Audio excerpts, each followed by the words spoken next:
met Axel maybe 20 years ago the first time and performed for him many times, but mainly his chamber music work. So it's been really something new for me to deeply go into the compositions for solo guitar.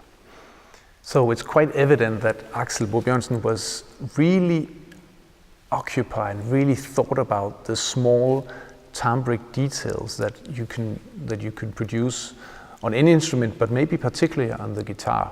He uses kind of building blocks that he alternates very subtly.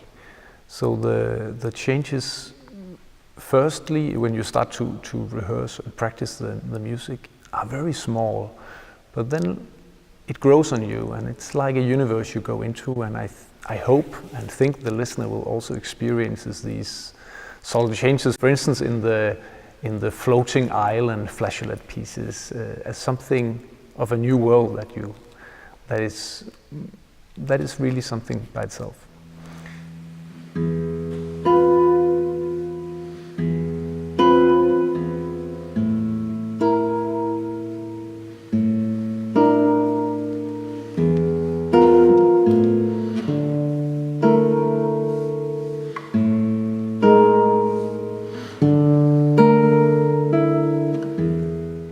In other pieces, the constructions are more traditional in the sense that you have building blocks of vastly contrasting musical expressions, and that he's kind of playing around with it and of course having a really clever and clear build-up and deconstruction often of all those parts.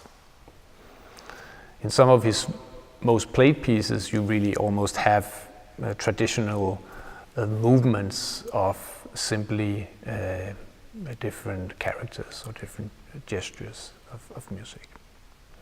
One striking element of the compositions is that there is common ground, there is common material, even motivic material, that materializes itself not only in one of the pieces but in several of the pieces.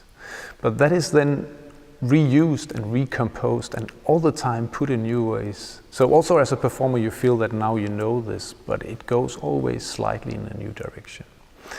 And it also shows that somehow that music was part of his inner life and the music he was really hearing as a composer.